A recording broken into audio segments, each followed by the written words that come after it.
comida italiana, ¿verdad? De las pastas y todo, a base de trigo, que pues es necesario tener un buen proceso de manejo post cosecha.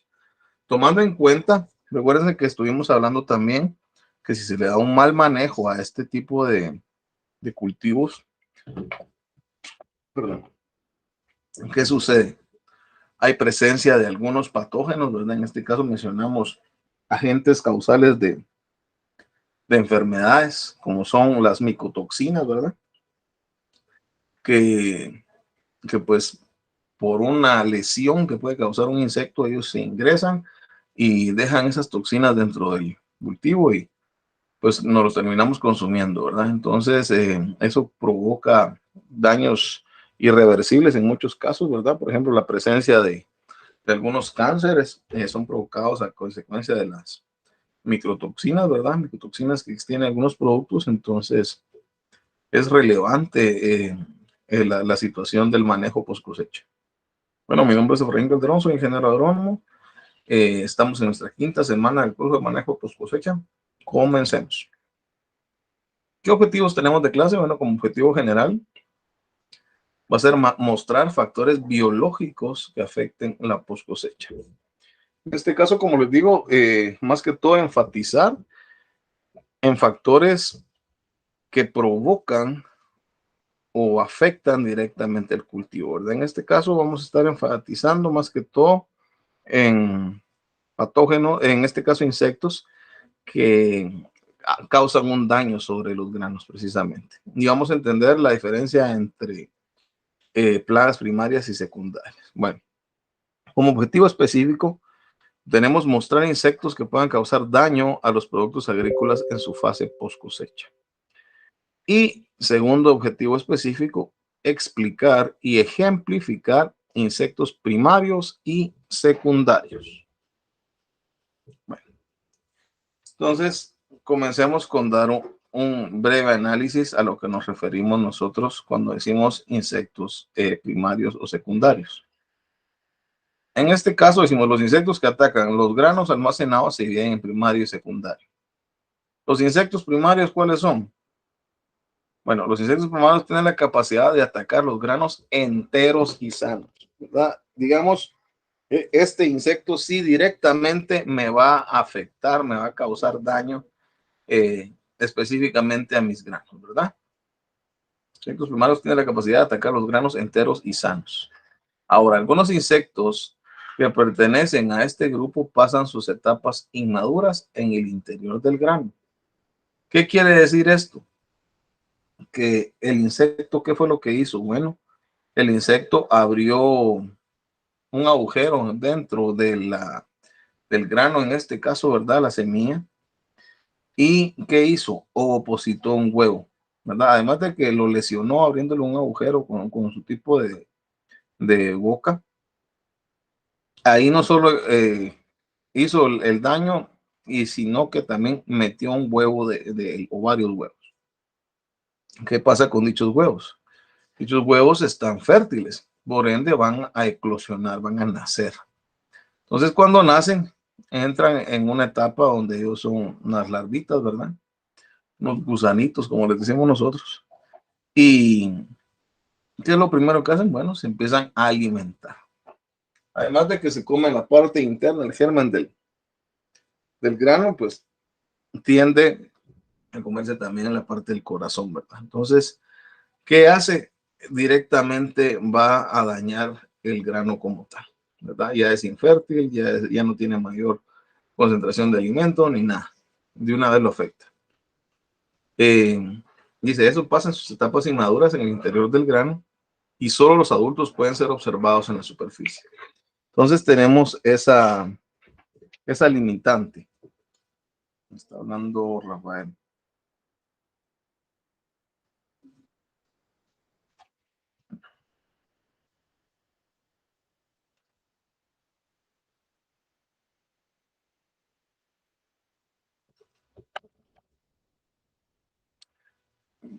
Después de la clase me pudiesen mandar algún tipo de mensaje si es posterior a ella. Ahorita les rogaría los mensajes sean en base a lo que vamos viendo, si hay alguna duda, alguna cuestión, para que lleguemos la congruencia, ¿verdad? Después de eso, pues con gusto les vamos a responder si es posible alguna situación que tengan dudas que no correspondan a la clase, ¿verdad? Bueno, entonces, ¿qué les decía yo? Estos que afectan la parte interior del grano, ¿verdad? ¿Por qué? Porque están alimentándose ahí y lo más difícil de la situación es que solo podemos observar ya los adultos. Entonces, cuando nos está haciendo daño al grano, no lo miramos. Y cuando sentimos, agarramos un grano y tiene el gran agujero ahí. O sea, entonces ya no funciona, ya no sirve, ¿verdad? Otro grupo de insectos primarios vive y se desarrolla afuera de los granos y se alimenta del embrión o el germen, ¿verdad? Esa es la parte medular que sucede acá. Entonces, no solo abren un agujero, se comen parte de la parte interior del grano, sino que van enfocados a la parte principal, al embrión, ¿verdad? Y que ya todos sabemos que el embrión, ¿qué es lo que hace? El embrión es la parte viva que después se va a transformar en una planta nueva. Entonces, ya sabemos que todo ese almidón que está alrededor de ello va a ser el alimento para el embrión para que él se desarrolle y forme la planta. Pero si ya no hay ni siquiera, no hay embrión, prácticamente lo que tenemos es una caparazón de lignina, en este caso, de la cáscara del grano, y no tenemos ningún nutrimento en él, ¿verdad? Además está contaminado. Ahora, los insectos secundarios son los que no consiguen atacar el grano entero. ¿Qué quieren decir esto? Estos terminan de hacer el trabajo. Vino el insecto primario, abrió el agujero, metió su huevo, se comió el embrión y la parte interna, y después salió, ¿verdad? A otra fase metabólica de él hasta llegar a adulto. Pero vino otro insecto que tenía hambre y bueno, estos no me dejaron nada y se empieza a comer lo que el otro dejó. Entonces, es mayor la pérdida aún, ¿verdad? Son los que logran atacar los granos enteros y se alimentan de granos quebrados. En partículas de granos y polvos que quedan después del ataque de los insectos.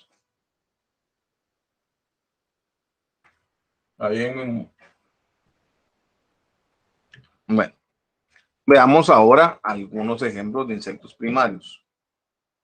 ¿Y por qué les digo algunos? Porque también puede ser que hayan otras plagas que no sean más precisas en algún lugar. Hay situaciones que a veces uno dice, bueno, vamos a enfocarnos en los primarios. No, es que no está. Pero hallamos otro que sí nos causa problemas y ahí sí que cada lugar tiene sus propios problemas, ¿verdad? Pero en general, estos son los que vamos a tener con mayor problema en cuestiones de granos. Primero tenemos el gorgojo del cereal.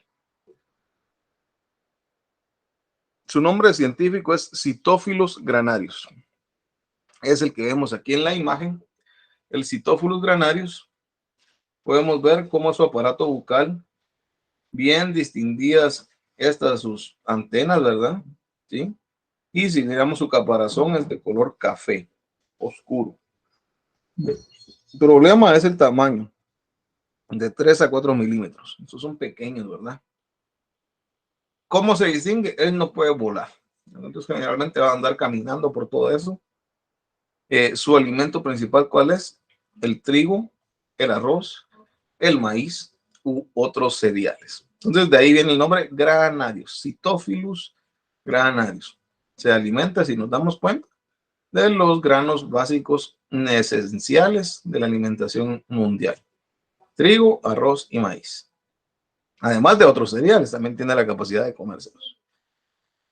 Otro de los problemas, la hembra puede poner de 150 a 300 huevos que eclosionan o que nacen pues de 5 a 15 días. ¿Qué quiere decir con esto? Que tenemos una pareja de estos citófilos, copulan y posteriormente la hembra va a estar poniéndonos de 150 a 300 huevos cada semana o a lo mucho cada 2 semanas. Y su ciclo biológico cumple entre 4 y 6 semanas. Pero, ¿qué pasa? Recordemos de que estos reproducidos van a generar nuevas generaciones. Y estas nuevas generaciones también se van a multiplicar 150 a 300 huevos, los 300 nuevos nacidos. Entonces, ¿qué pasa? Se vuelve un factorial esto. La multiplicación es demasiado grande. En pocos meses podemos tener una infestación más grande que el alimento mismo que hay, ¿verdad? No digamos si está en sus condiciones adecuadas. Dígase temperatura, una buena humedad, y por la disponibilidad de alimento ya está ahí. Entonces, y por otro lado, no se le aplicó ningún químico para evitar su proliferación, ni hay presencia de ningún depredador de este insecto. Entonces, simplemente se va a reproducir y comer y reproducir y comer, ¿verdad? Su ciclo biológico, les dije, es entre 4 y 6 semanas. Ahora tenemos otros Cytophilus, ¿verdad? Si se dan cuenta, el nombre de él es Cytophilus oryza. Oryza, recordemos el nombre científico del arroz, ¿verdad? Oryza sativa. Entonces, ya del arroz, ya les dije cuál va a ser su alimento primordial. Si se dan cuenta, es muy parecido al anterior Cytophilus, solo que el color de este es un poquito más claro. Y es de 3 a 5 milímetros su largo. Puede volar distancias cortas. La diferencia es que este sí ya puede volar. Si bien es cierto, no vuela por largos periodos, sí vuela distancias cortas. Tiene 4 manchas amarillas en las alas. Aquí, si ustedes lo logran ver más de cerca, se observan, ¿verdad? Tiene las manchas amarillas. Y la diferencia principal del Cytophilus oryza, dígase este gorgojo, con el Cytophilus específico del maíz, vean, Cytophilus sea maíz, se encuentra en sus órganos genitales, tanto la hembra y el macho. ¿Qué quiere decir? Que ahí es donde vamos a ver una diferencia respecto al sea maíz, ¿verdad? Son muy semejantes. La hembra, ¿cuántos huevos pone? De 150 a 300 huevos. Estos eclosionan en 12 días, según la temperatura. Entonces, vean la misma situación. Es bastante su periodo de reproducción. Y pues en 12 días ya tenemos una nueva generación de estos, ¿verdad? Ahora, su ciclo biológico lo cumple más o menos en 4 a 5 semanas. ¿Cuál es el principal alimento para este Cytophilus? Es el arroz. Pero también come maíz y otros granos almacenados. ¿Qué quiere decir con esto? Que si bien es cierto, su principal alimento va a ser estar alimentándose de arroz, él tiene la capacidad de poderse alimentar de otros granos también. Entonces, no es de confiarse, ¿verdad? Y de estar pensando en que solo este va a causarnos algún tipo de daño, sino que en el arroz, sino que también puede afectar problemas como el del maíz u otro grano en general. Bueno, por otro lado, tenemos el Acanthocelides obtectus, nombre Acanthocelides obtectus o su nombre común, el gorgojo del frijol. ¿Qué color tiene este? Generalmente es de un color gris o gris pardo. Al referirse a gris pardo se refiere a un color tirándole a café o café rojizo, ¿verdad? Ese es el color que más o menos va a tirar este tipo de insecto, ¿verdad? Lo podemos ver acá, muy característico, ¿verdad? Tiene un tipo de antenas plumosas, ¿verdad? Y todo su cuerpo tiene cierta cantidad de vello, ¿verdad? Es muy distintivo. En las patas posteriores tiene unos dientes largos, dice, ¿verdad? Que serían estos de acá. Y uno pequeño. Su cuerpo es ovoide, si se dan cuenta, tiene una forma como de un huevo. Y tiene vellos en todo el tiene pelos. Eso es lo distintivo de este gorgojo de frijol. ¿Cuánto mide? Más o menos de 3 a 5 milímetros de largo. Que generalmente hace, él pasa volando activamente. Tiene la cualidad de resistir altas temperaturas. Entonces, se recuerdan que hablamos en clases anteriores que uno de los métodos de control es el manejo de la temperatura. Pero, ¿qué sucede acá? En este caso, si bien es cierto, estoy manejando la temperatura, pero él tiene la cualidad de soportar temperaturas muy calientes, ¿verdad?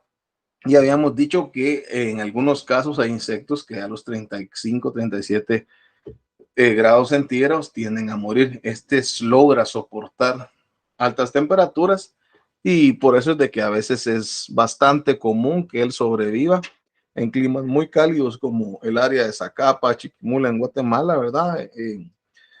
Las costas donde hay bastante altas temperaturas, pero él está presente. Entonces, por eso es importante que vayamos conociendo más o menos nuestros, digamos, en este caso, enemigos, ¿verdad? Porque son los que se van a ir a comer nuestros productos y debemos saber cómo controlarlos. Entonces ya sabemos que la alta temperatura para este no es tan relevante, ¿verdad? Tiene la capacidad de superar. Sería de una baja temperatura.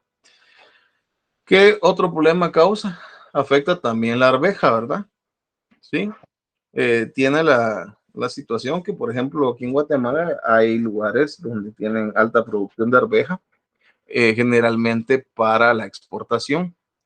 Por ejemplo, en Chimaltenango, Zacatepeques, las Verapaces y otras áreas se produce mucho arveja o arveja china, ¿verdad? Que tiene la dificultad que cuando se está en su proceso de almacenamiento, pues llega a este tipo de gorgojo, ¿verdad? Y pues causa serios daños, que pues obviamente al tener presencia de estos, se presentan rechazos de un container de producto, por ejemplo. Entonces, es importante nosotros tener mucha inspección de estos y control. ¿Qué otra? La situación acá es un poquito más leve, podemos decir, porque la hembra pone de 12 a 20 huevos. Entonces, pues su resistencia, su ovoposición es un poquito menor, ¿verdad? Tiene menos cantidad de... ¿Mm?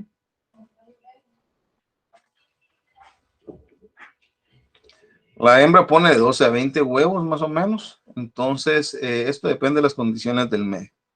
Su ciclo biológico lo cumple de 4 a 6 semanas. Por otro lado, tenemos el Sabrotes sulfaciatus, que es el gorgojo pinto del frijol, ¿verdad? También es del frijol, pero este es el gorgojo pinto del frijol, muy distintivo en su forma del cuerpo y sobre todo en la forma que tiene sus antenas, ¿verdad? Esto lo distingue. El macho es de color negro, como vemos aquí, con manchas blancas, este tipo de manchitas.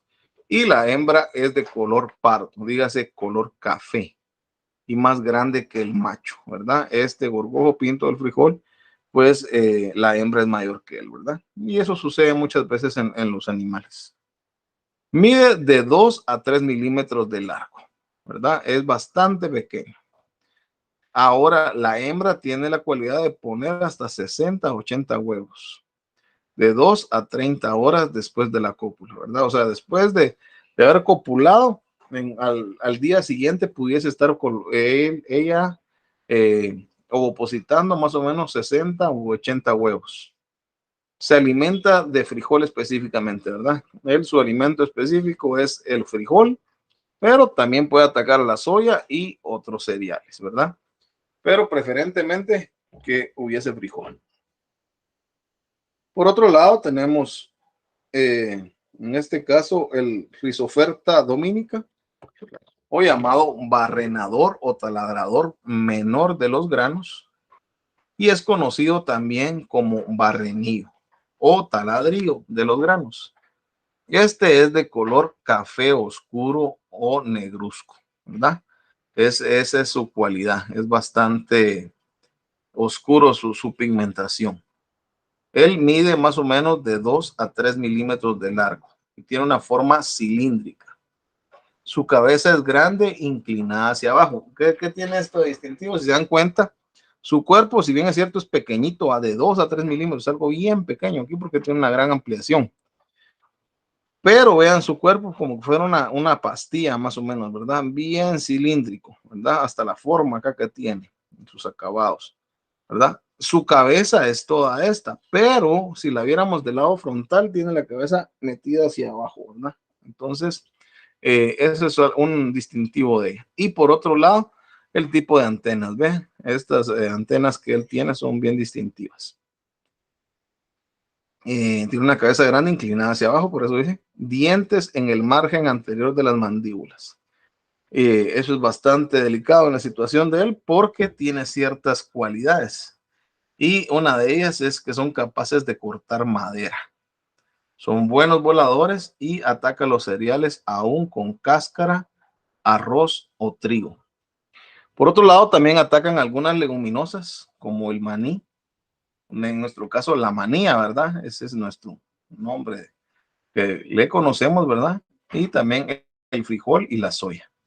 El problema con este es que este produce unas feromonas, ¿verdad?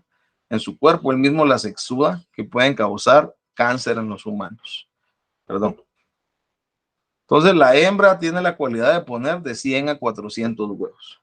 Vean, ¿por qué es importante mencionarle todo este tipo de situaciones? Justo por lo que estamos mencionando en este momento. Estamos hablando de un insecto que además de causar daño a mis productos, tiene la cualidad de poder hacer daño a las personas. Y es tanto el daño que la exudación de estas feromonas que él tiene puede provocar o puede causar cánceres en seres humanos, ¿verdad? Entonces, su control es necesario y debemos de tenerlo muy en cuenta. Bueno, comencemos. Problemas con una plaga, ¿verdad? ¿A qué nos referimos cuando tenemos un problema con una plaga? O cómo decimos que es plaga primero, ¿verdad? Los insectos se convierten en plaga cuando el tamaño de la población o los daños que causan o ambos exceden los valores normales. ¿Qué quiere decir esto? Como quien dice, bueno, valores normales, pero si está presente ya me está haciendo daño. Sí, pero hay ciertas tablas que se ven por cada una de las especies y en estas nos mencionan, por ejemplo, algo llamado el umbral de daño económico. ¿Qué es este umbral de daño económico? Es la cantidad de insectos permisibles por cierta cantidad de área. ¿Qué quiere decir esto?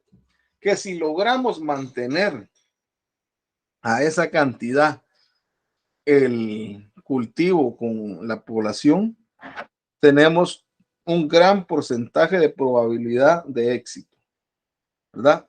Quiere decir que ya está contemplado ese margen de pérdida que puede hacer esa poca cantidad de la presencia de insectos.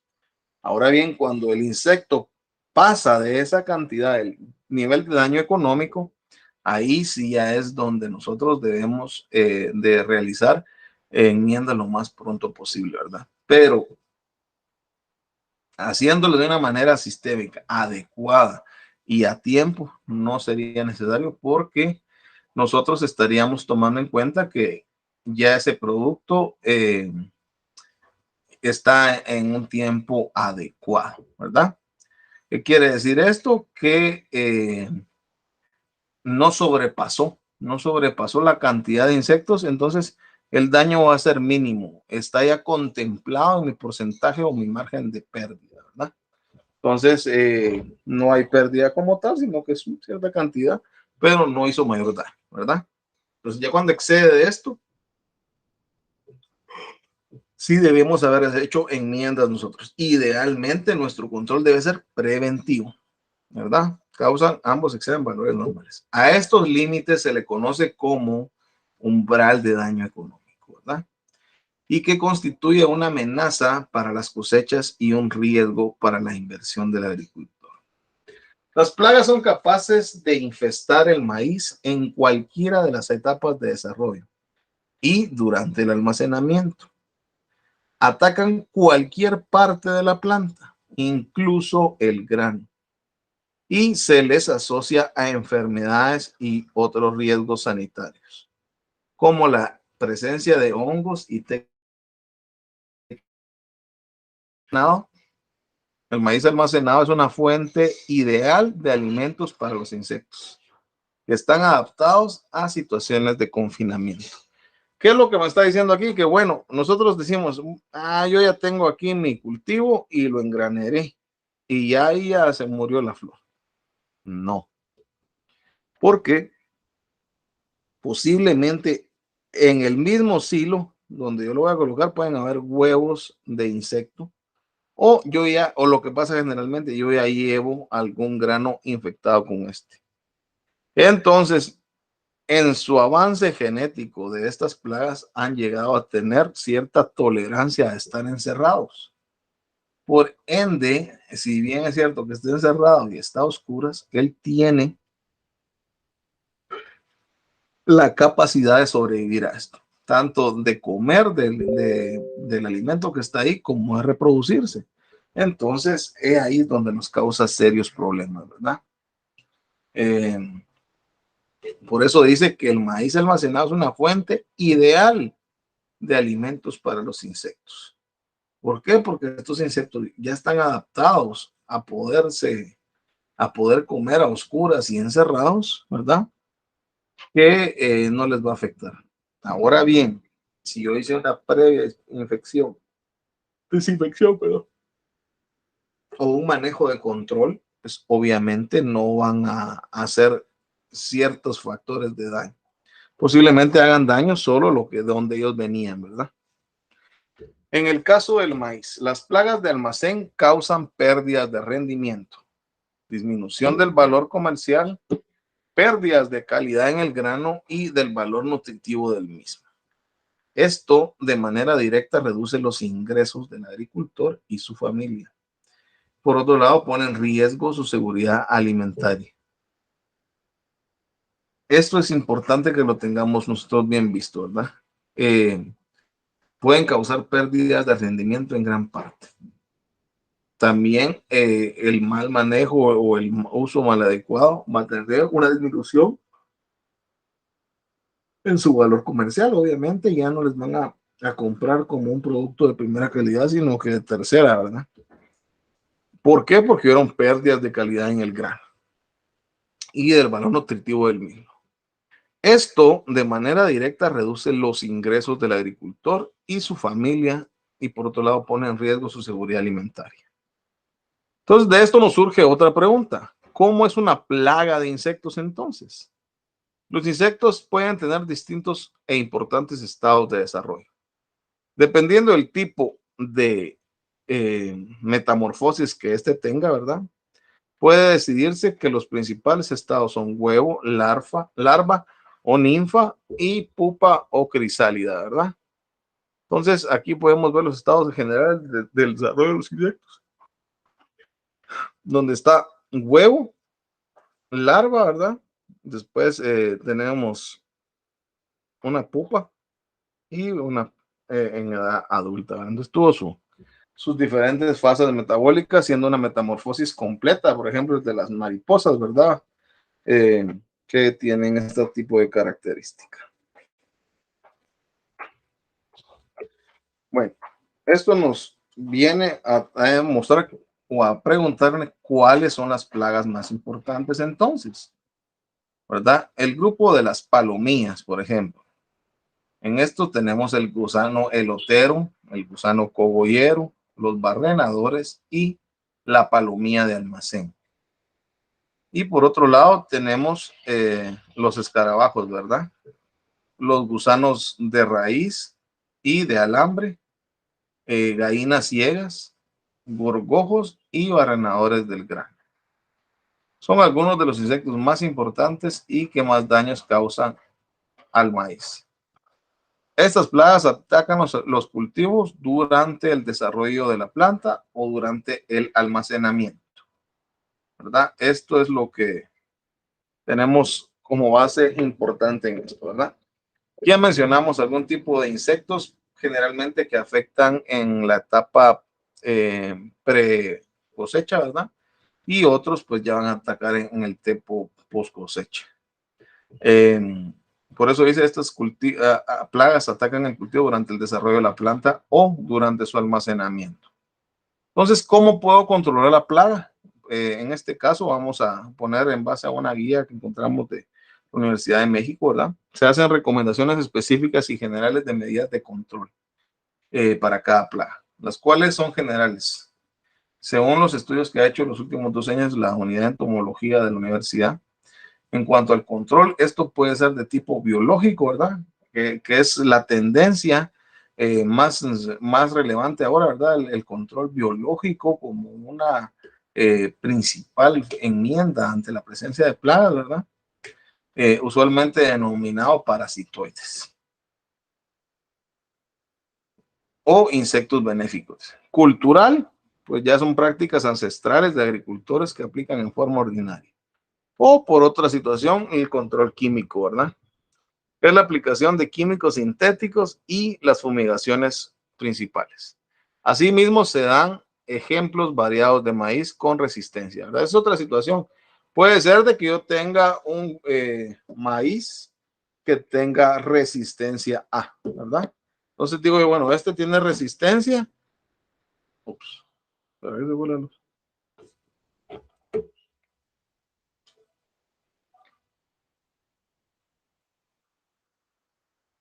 Permítanme, voy a chequear si no se me fue el internet.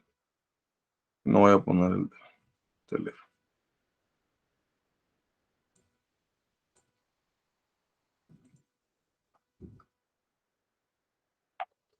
Ah, pero bien se apagó la luz esta. Bien un apagón.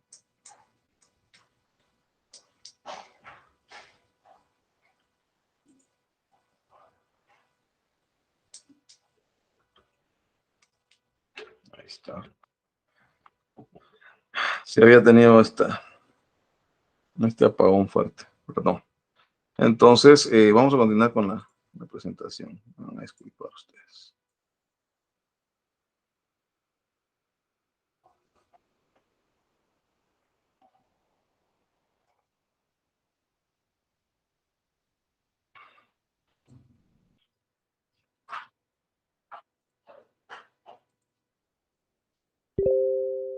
Entonces, nos hacemos la pregunta, ¿cuáles son las plagas que pueden encontrar en el maíz almacenado?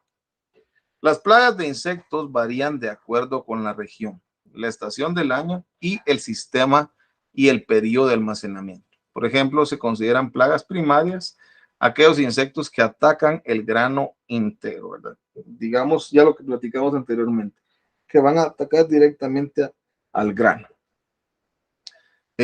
sin daño previo. Son las más importantes durante su almacenamiento y son fuentes de alimentos, son limitadas y mueren cuando estos se agotan, ¿verdad? Entonces ya no va a haber alimento para ellos, va a agotarse su posibilidad de subsistencia, empiezan a reducirse hasta un punto donde ya no hay plaga, ¿verdad?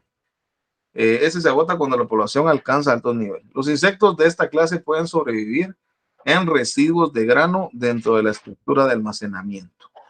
¿Qué quiere decir esto? Que pues ellos vienen y se alimentan de la parte interior del grano y pueden sobrevivir ahí un periodo de tiempo, ¿verdad? En muchos casos los daños que provocan comienzan en el campo, ¿verdad? Esa es la situación que si bien es cierto, nosotros vamos a tener la situación de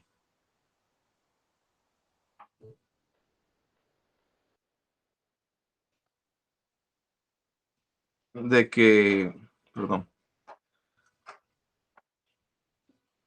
de las plagas primarias estábamos hablando, ¿verdad? Mueren cuando estos se agotan o cuando las poblaciones alcanzan altos niveles, ¿verdad? Los insectos de esta clase pueden sobrevivir a residuos. Por ejemplo, cuando estamos hablando de que los granos empiezan a comerse la parte interior y ahí vive el insecto, ¿verdad? Entonces, cuando él eclosiona, pues ahí sale y ya nos afecta, ¿verdad? Eh, Dentro del grupo de plagas primarias se encuentran los gorgojos, ¿verdad? El gorgojo del maíz, que es el Cytophilus sea maíz, ¿verdad? El barrenador grande del grano, que es el Frostephanus truncatus, y las palomillas de granos, que podríamos tomar la Citotroga cerelela. Las plagas secundarias, por el contrario, no atacan el grano íntegro, sino que ya cuando está dañadito, ¿verdad? Sino que se alimentan de aquellos que ya han sido dañados por plagas primarias o sometidas a manejos de procesamiento. Por ejemplo, puede volverse, en nuestro caso, bastante limitante una secundaria cuando ya nosotros el grano lo dejamos en estado de harina, por decirles, ¿verdad? En este caso, pues sí, ya tenemos cierta cantidad de problemas, ¿verdad? Entonces, ahí es donde sí nos va a causar serias situaciones. Por otro lado, pues, si no se alimentan de aquellos que ya han sido dañados por plagas primarias o sometidos a manejo procesamiento. Las plagas secundarias tienen una variedad de alimentos más amplia que los otros, ¿verdad? Y es posible que se haga su aparición en estadios muy tempranos de almacenamiento. O sea, al inicio nosotros lo almacenamos, ya miramos presencia de plaga secundaria, pero sin embargo los daños no se consideran de importancia hasta que son causadas por plagas primarias. ¿Por qué? Porque esta va directa al punto, ¿verdad? Viene a aperturar granos nuevos, a comerse el germen, etcétera, ¿verdad? Entre las plagas secundarias se encuentran la polilla bandeada, que es la Plodia interputela, el escarabajo castaño, que es el Tribolium castaño, y el barrenillo de granos, que es el Rhizoperta dominica, ¿verdad? ¿Cómo es el grano de maíz? ¿Verdad? Un grano de maíz consta de tres estructuras. El pericarpio, que es la capa externa o cascarita del grano. El endospermo, que es la parte donde se encuentran los nutrientes del grano, ¿verdad? La parte del almidón. Y por otro lado, el embrión, ¿verdad? Que es la parte de la semilla donde se emergen nuevas plántulas ricas en proteínas, grasas y vitaminas. ¿Cuáles son las estructuras principales del grano? Bueno, tenemos el pericarpio, el endospermo y el embrión. ¿Qué es el pericarpio? Toda esta parte. El endospermo sería esto que tenemos acá, ¿verdad? Para quedarnos con el embrión en esta región. Bueno, ahora veamos algunos problemas de mis cultivos. Aquí vamos a hablar directamente del gorgojo del maíz. El Psittophyllus sea maíz. Psittophyllus sea maíz. El gorgojo del maíz, de los granos básicos, o gorgojo picudo, le dicen en algunos lugares también, ¿verdad? ¿Cómo es este insecto? Aquí tenemos una imagen directa cómo va a ser si lo viéramos de cerca. Pero su descripción dice que en el gorgojo, en su estado adulto, va a medir de 3.5 a 5 milímetros. O sea, nada que ver con el tamaño que están viendo acá, ¿verdad? Aquí está grandísimo. Él es de 3.5 a 5 milímetros, menos de la mitad de un centímetro, ¿verdad? Es de color pardo, dice, negruzco, o sea, un café oscuro, ¿verdad? Ya tirando a rojizo, dice. Su cabeza se proyecta en forma de pico, que es lo que tenemos acá, ¿verdad? Que es lo como él va abriendo espacio y comiendo. Ahora su tórax es alargado y cónico, ¿verdad? Toda esta parte podemos ver nosotros que es alargado y una forma de un cono. Y tiene manchas ovales en el dorso, ¿verdad? Aquí tenemos estas manchas, ¿sí? A las que se refiere. ¿Dónde se encuentra ese? La distribución de este es mundial, ¿verdad? Está en todo el mundo. Aunque afecta mayormente, ¿dónde? Para nuestro caso, en las zonas tropicales. Guatemala está en zona tropical. Entonces, aquí está este. Y subtropicales húmedas. También se le encuentra en zonas templadas, por otro lado. Por ejemplo, en México se le localiza en la zona sur y el noroeste. Otra pregunta, ¿cuándo ataca y qué daños causa? Estos insectos infestan mazorcas en el campo durante el secado del grano, ¿verdad? Cuando se está secando es cuando él entra y antes de la cosecha o cuando el grano es almacenado. ¿Qué daños realiza? Los mayores daños al grano las ocasionan las larvas y los adultos, ¿verdad? En su etapa larvario, como les digo, como ahí metieron el huevito, ahí eclosiona y empieza a hacer daño. Los adultos perforan el grano para ovopositar, ¿verdad? Hacen un agujerito, por ejemplo, que miramos acá, y ahí van a poner su huevo. Mientras que las larvas forman surcos, estas líneas que miramos acá son líneas que hizo donde fue pasando la larva en el endospermo. Al alimentarse, la presencia del gorgojo favorece el ataque de ¿qué? De otros insectos. Ahora, cuando hay mucha humedad y los insectos atacan el grano, se crea un foco de infección que ocasiona calentamiento en el maíz. En consecuencia, fuertes infestaciones. Entonces aquí podemos ver una imagen del grano del maíz atacado por el gorgojo. Aquí miramos la perforación que hizo el adulto, ¿verdad? En este agujero que se ve acá. Y por otro lado dice los surcos del endosperma formados por larva. Esta línea que está aquí, eso es mostrado que por ahí pasó comiendo esta larva y alimentándose de todo este almidón. Entonces, así es como va a ir funcionando la situación. ¿Cómo se va a desarrollar la infestación? Otra pregunta que generalmente nos hacemos. ¿Cómo va a suceder? Las hembras depositan sus huevos en perforaciones que hacen en el grano y luego los cubren con un mucílago transparente. Más o menos una hembra produce hasta 250 huevos en su vida reproductiva, ¿verdad? Todo eso va a estar reproduciéndose de este insecto, hasta 200 huevos en su vida reproductiva. Las larvas se alimentan del endospermo del grano hasta que se transforman en pupa. Y cuando se convierten en adultos, perforan el grano y salen al medio ambiente. Su ciclo de vida depende de la temperatura, pero varía entre los 30 y 130 días, más o menos de un mes hasta 4 meses casi, ¿verdad? En zonas templadas hay de 2 a 3 generaciones por año. Y aquí tenemos en la primera situación, que sería la larva, y por el otro lado tenemos la pupa del gorgojo de maíz, ¿verdad? Así se ven, si los fueran ver ustedes con una ampliación, ¿verdad? Su etapa larvario y su etapa de pupa, ¿verdad? Ahora, pues ahí viene la pregunta del millón, ¿cómo se puede controlar entonces, verdad? Pues aquí vamos a presentar algunas opciones. Existen varias opciones para controlar el gorgojo del maíz. Estas las presentamos enseguida. Primero es el control biológico. ¿Y qué es el control biológico? Bueno, buscar generalmente un otro animalito que se lo coma, que lo deprede, ¿verdad? O que realice una enmienda en él y pues le cause daño. Entonces dice, el enemigo natural del gorgojo es una avispita perteneciente a la familia de los petromélidos y los himenóptera, que comúnmente se encuentra en el maíz almacenado junto con la plaga. ¿Cómo los identificamos? Porque es pequeña y tiene una tonalidad verde metálica.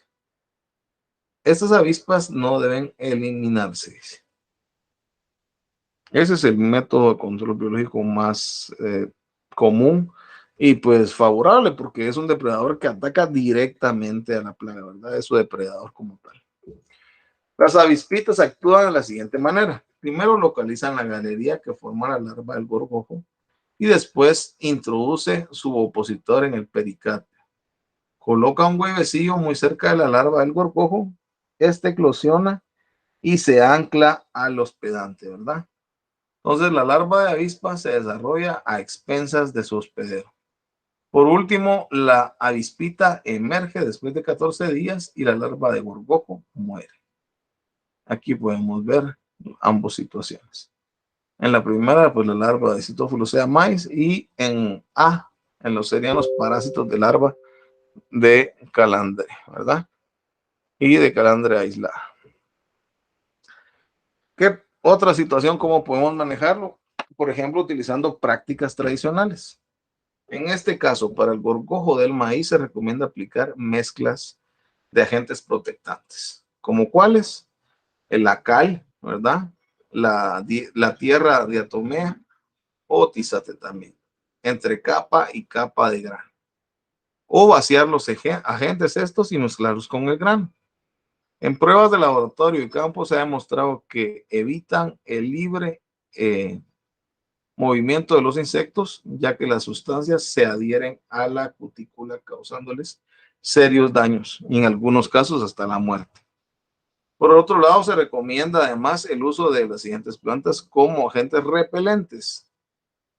Podemos tomar el apazote común, la harina de chicharro, hojas de eucalipto, hojas de árbol nim u hoja de maravilla, que pueden reducir hasta en un 25% la presencia del gorgojo.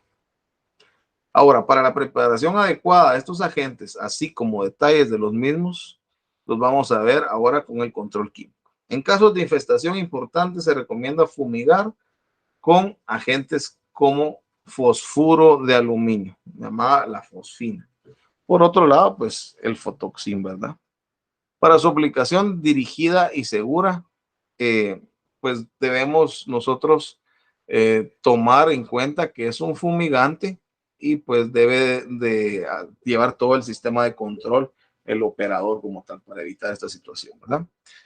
¿Qué otra situación es manejar variedades resistentes, ¿verdad? Desde un inicio, pues siempre se hacen análisis de muchas variedades, inclusive se han visto variedades nativas de un lugar que tienen la cualidad de ser muy, muy resistentes a ciertas cuestiones, ¿verdad? Entonces existen variedades nativas y criollas con resistencia a dicho gorgojo entre las que se cuentan acciones de otros lugares, ¿verdad?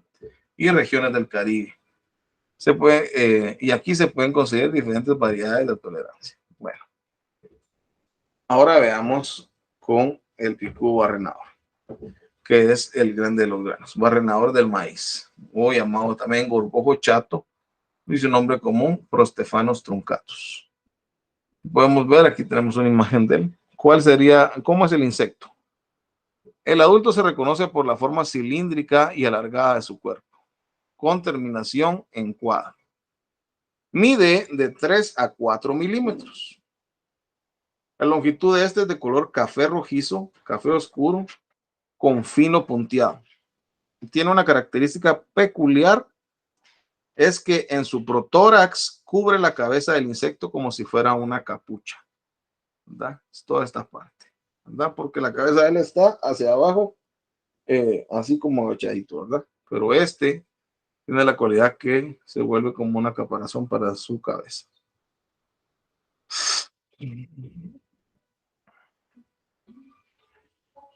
¿Dónde lo vamos a, se cubre la cabeza del insecto como si fuera una capucha? Ahora, ¿dónde se encuentran?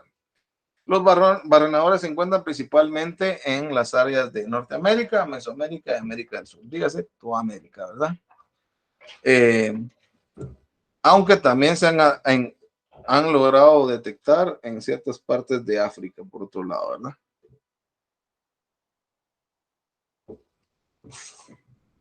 Por ejemplo, en estados de México, de acá de Latinoamérica, de Centroamérica, están presentes, ¿verdad?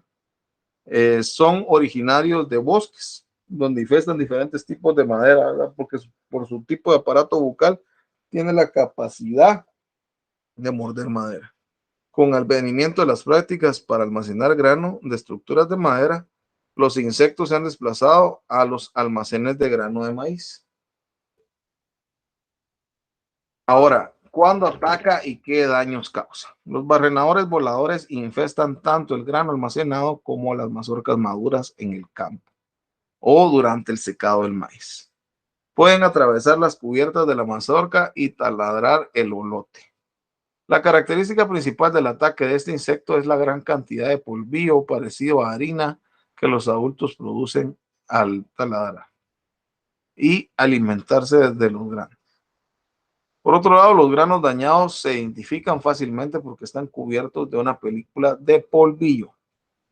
En infestaciones severas, los adultos pueden llegar a dañar las estructuras de madera o los contenedores plásticos. Es considerada como la plaga que más pérdidas y daños causa, ¿verdad? Por ejemplo, yo cuando les pregunto cuál es la plaga que más pérdidas y daños causa, van a poner, bueno, los Prostephanos truncatus, ¿verdad? Ahora, ¿cómo se va a ir desarrollando la infestación de este? Los barrenadores desoban en el grano un polvillo que produce, ¿verdad? Una hembra barrenador produce hasta 400 huevos en su vida reproductiva, con una tasa de incremento de la población de 40 veces por mes. En su estado larval se alimentan de grano o de polvillo de los granos que infectan. Después se transforman en pupas dentro de los granos para salir y los adultos hacen un orificio en la cubierta. El tiempo de desarrollo completo va de 4 a 6 semanas y pueden alcanzar una longevidad de hasta 34 semanas. O sea que este puede vivir más de 6 meses fácilmente, ¿verdad? Aquí podemos ver en la imagen un ataque característico de los Prostephanos truncatus en mazorca, ¿verdad? Estamos viendo nosotros eh, cómo queda, vean todo ese polvillo que hay ahí, ¿sí? Que esto lo provocó, pues, el barrenador en esta situación, ¿verdad? Fue eliminando y dejando toda esta harina que él fue haciendo. Por otro lado, pues vemos su etapa de larvaria y en el otro, pues los procesos biológicos que tiene. Entonces aquí tenemos las larvas de Prostephanos truncatus en granos de maíz infestados. Aquí podemos ver las larvas, ven, están estas larvitas que están aquí saliendo, o aquí podemos ver directamente donde él va caminando y se va alimentando de todo el almidón que tiene ¿Qué estados biológicos tiene el Prostephanos truncatus? Bueno, en su etapa adulta, lo podemos ver acá. Primero estuvo en huevo, después pasa a sus instares larvales, ¿verdad? Aquí va la larva pequeñita, de ahí fue creciendo, creciendo hasta llegar a este punto. Después pasa a un proceso de pupa, entonces se vuelve una pupa y termina en su etapa adulta. Así sería como lo viéramos nosotros del lado, en su etapa adulta.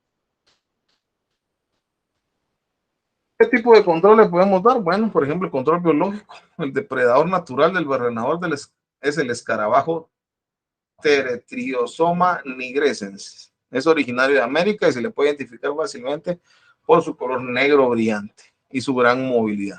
Entonces, de aquí podemos darnos cuenta que no todos los, en este caso, escarabajos son dañinos, también me ayudan a hacer control, ¿verdad? Como las larvas se alimentan de los estados inmaduros y del barrenador para completar su ciclo, un adulto depredador consume hasta 60 barrenadores y es capaz de sobrevivir hasta un año sin alimento vivo. Resultados obtenidos en el laboratorio han demostrado que el uso de variedades resistentes de maíz a la par con el depredador disminuyen considerablemente las poblaciones de Prostefanos truncatus. Otra tipo de control podría ser prácticas tradicionales. Para el barrenador de grano se recomienda aplicar mezclas de agentes protectores, en este caso cal, tierra, tizate, ¿verdad? Entre capa y capa de grano. O vaciar los agentes y mezclarlos con el grano. Ahora, las plantas que han mostrado ser repelentes contra el barrenador son las hojas de pirul, la menta y el estafiate. Y aquí podemos ver cuál es el escarabajo que estamos mencionando. Aquí podemos ver en su etapa adulta y la larva de este depredador de Prostefanos truncatus.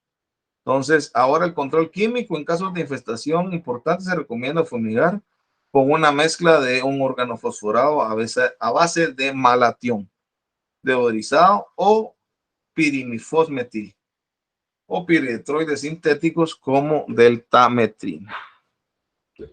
Variedades resistentes, pues también es otra solución, ¿verdad? Existen variedades nativas y criollas con resistencia a los barrenadores, como acciones que se han hecho en el Caribe con variedades experimentales que se han hecho, por ejemplo, en el estado de Cuba. Ahora vamos a ver la palomía dorada y también ahorita regreso.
Perdón, continuemos.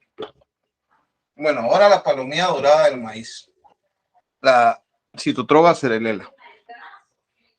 Aquí podemos ver nosotros esta palomilla, ¿verdad? Aquí podemos palomilla del grano, que son los cereales, y aquí tenemos la Citotroga cereal.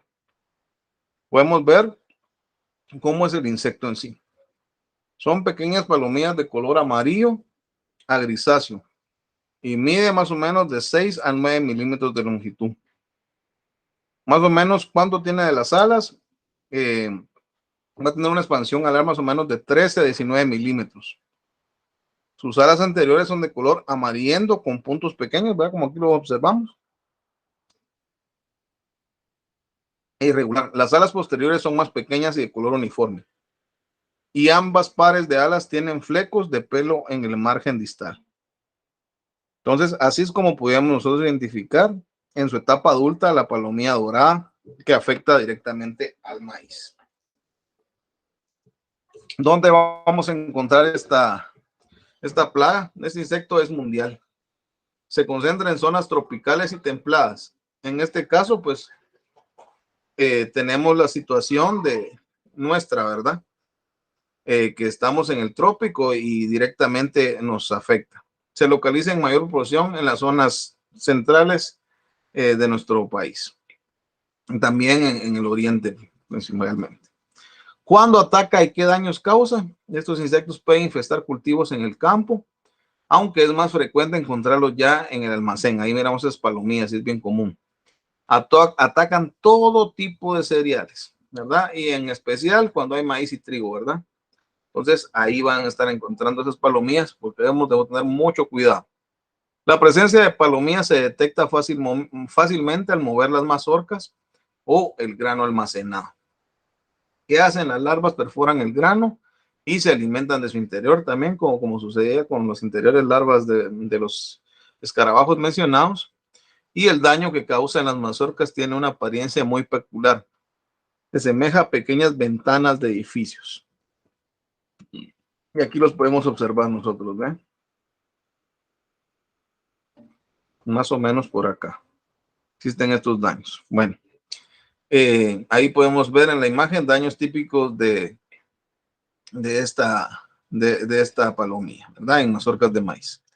¿Cómo se desarrolla la infestación? Bueno, la palomilla tiende a poner huevos parecidas a escamas, ¿verdad? Aquí pues dejé el tema de la figura, pero de ahí se observan que estas escamitas van dejando por ahí y cambian de blanco a rojo al acercarse a la emergencia de la larva. La hembra pone en promedio más o menos 150 huevos, ¿verdad? Entonces es bastante la cantidad de huevos que ella puede poner. Ahora, las larvas recién nacidas son diminutas y blancuzcas. Y las larvas tienen problemas o heredan en los granos. Completan su desarrollo en el interior hasta su emergencia en etapa adulta. ¿Cómo lo podemos hacer en su control? Bueno, podemos trabajar con control biológico, por ejemplo, con la avispa Pteromalus cerelela, que es el parasitoide de esta palomilla, y su acción es muy efectiva. Además, ayuda a disminuir la presencia de otras plagas asociadas a esto. Otra cuestión que podemos trabajar también son prácticas tradicionales, ¿verdad? Normalmente la palomilla se introduce en granos por los pequeños orificios que esto tiene, ¿verdad? Entre uno y otro. Un sistema sencillo de control va a consistir en la mezcla de granos con arena. Entonces se puede colocar el grano y cierta cantidad de arena o ceniza para poder controlarlo, ¿verdad? Como las palomillas son muy frágiles y no pueden introducirse en materiales compactos, al hacer este método solo podrán dañar una delgada capa del grano. No van a poder ingresar más al fondo, ¿verdad? Por otro lado, pues el control químico, ¿verdad? En casos de infestación, se recomienda hacer fumigaciones residuales y preventivas. Y también, pues, muy importante, el uso de variedades resistentes, ¿verdad? Ese es parte del tipo de control. Pues hay variedades nativas y criollos que son resistentes a esto, ¿verdad? Tanto en los países vecinos como México, que nos venden cierta cantidad de semilla para la siembra que ya se han detectado que son resistentes a esto, ¿verdad? Aquí podemos ver, ¿verdad? La Citoptera cerelela. Dice, es una palomilla o polilla de los cereales, también conocida como palomilla dorada. Su color es amarillo o café, como un color ocráceo pálido. Sus alas se caracterizan porque tienen escamas. Las alas anteriores son muy angostas que las posteriores. Estas últimas tienen pelos largos en todo el margen de ella. Se caracterizan aunque miden de 6 a 9 milímetros de largo y se mantiene volando activamente. Esta oposita más o menos de 40 hasta 100 huevos. Las larvas barrenan y penetran el grano y antes de empujar hacen un túnel, ¿verdad? Hacen un túnel cerca del grano a manera de ventanas para salir, ¿verdad? ¿De qué se alimenta? Se alimenta principalmente de granos de maíz. También puede alimentarse de otros cereales como el arroz con cáscara y otros cereales. Es uno de los insectos que penetran el grano con baja humedad, ¿verdad? Entonces, esto es parte delicada porque en sus términos de mantenimiento, nosotros llegamos a cierta humedad con el cultivo también para evitar algunas plagas, pero esta tiene la cualidad de que sí come estando con altos contenidos, bajo contenido de humedad. Bueno, yo estaría concluyendo aquí, ya para que ustedes vayan preparándose para la otra semana de su parcial con las siguientes preguntas. ¿Cuál es la diferencia entre insectos primarios y secundarios? Pues eso creo que lo hablamos al inicio. Estuvimos poniendo algunos ejemplos y sobre todo pues ya se puede identificar principalmente en el tiempo que ellos van a atacar, ¿verdad? El primario pues ataca el grano de una manera, el secundario también de otra manera, como en cómo está el grano en esa situación. Segunda pregunta, ¿cuál es el alimento principal de Cytophilus granarius? ¿Verdad? ¿Cuál es el alimento principal de Cytophilus granarius? Ahí estuvimos hablando mucho de este, ¿verdad? De este gorgojo y pues tiene diferentes tipos de alimentos, pero hasta su nombre lo dice, qué es lo que se alimenta, ¿verdad? ¿Y cuál es el alimento principal de Cytophilus oryza? También les hicimos el recordatorio de cuál era el nombre científico de algún grano por ahí y pues de ahí viene el nombre, ¿verdad? Cytophilus oryza. Hubiéramos podido poner también Cytophilus sea mais, pero eso ya se lo sé hasta en memoria, ¿verdad? ¿Cuál es el nombre científico del gorgojo del frijol? Gris o pardo, ¿verdad? Y mencionamos que habían dos del gorgojo de frijol, pero mencioné uno que tiene la cualidad de ser gris o pardo y velloso. ¿Cuál es el alimento principal de Cytotroga cerelela, que fue la última que vimos, ¿verdad? ¿De qué se alimentaba esta palomilla? Y pues ahí estaríamos nosotros concluyendo por el día de hoy, ¿verdad? Vamos a adelantar un poco del tiempo que nos resta de la clase. Vamos a terminar un poco antes.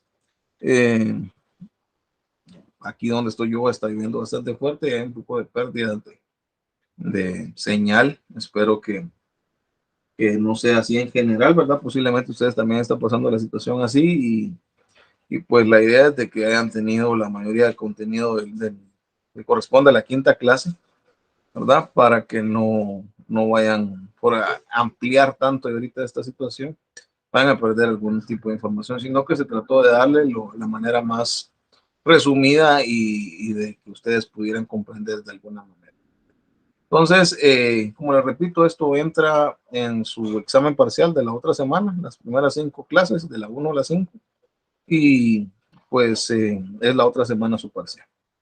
Entonces, nos vemos dentro de 15 días, primeramente Dios, bendiciones, espero que todos saquen 100 y nos seguimos viendo. Pasen feliz semana, Dios les bendiga.